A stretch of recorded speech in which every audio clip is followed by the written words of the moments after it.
See that remote there? If you take it off the wall and turn her off. There you go. Yeah, see? She mimics it.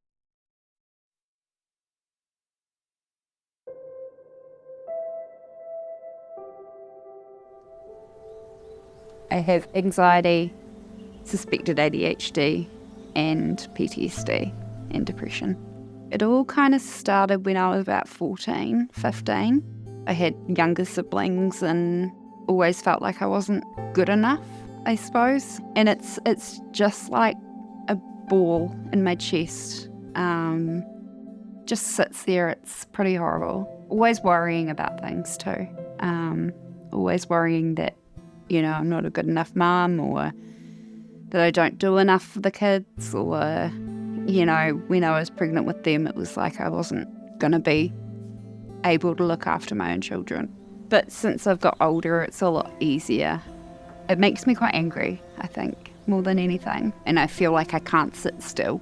I have to physically be doing something at all times, whether that's getting up and doing the dishes, or baking, or cooking, or cross-stitching, or scrolling on my phone. I just have to walk away from the whole situation. And I've started gardening as well, so digging holes and throwing the dirt. And yeah, when I'm really angry, I just have to go outside. I can't be inside. I've tried all the mindfulness kind of stuff, and it doesn't really have a great effect. But yeah, cross-stitching the main one. Stabbing something, not myself, just making something or doing something. Since starting on like anti-anxiety and anti-depression medication, it's sort of got a lot better. PTSD stemmed from my previous job.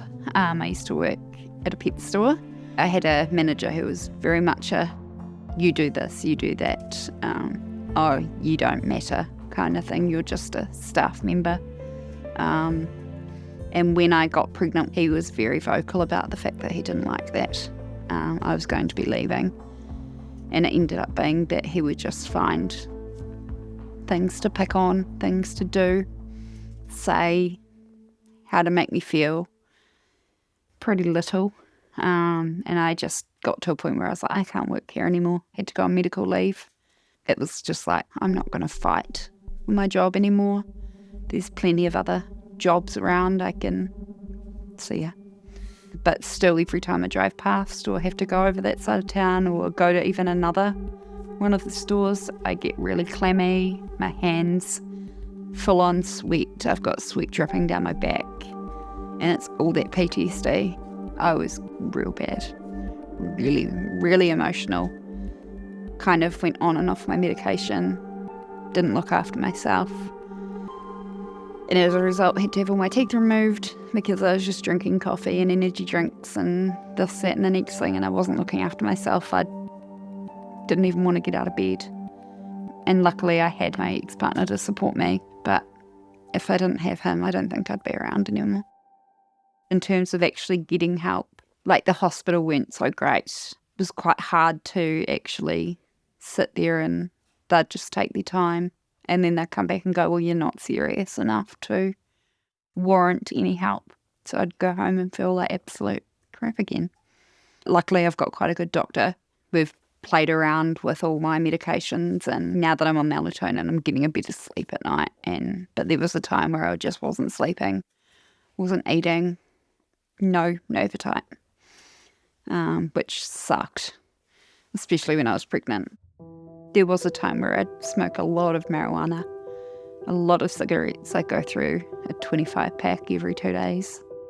I've tried not vaping and I just get really irritable. For now it's working. I've found something that, not enjoyable, but is that 2-minute breather away from everything. Get rid of my thoughts, I can kind of breathe them in and throw them away, breathe them out again. Now that I'm better, it's a lot easier to ask for help. There's a few lifelines that you can ring, and they're quite happy to talk to you. They'd rather talk to someone than the police turn up or, My ex-partner, he's quite good being there for me. So I'm very lucky. We parent way better not living together, which is really cool. But he's still there, and we said, we've got to be there for each other no matter what. Because he knew about the noise in my head, and he knows about the triggers and he's really good when we drive past my old work. He will grab hold of my hand and turn on the air conditioning so I'm not sweating up a storm. I've got his mum as well. She'll drop everything, and as long as she's not working, she'll come and bring me a coffee or whatever and just come and hang out.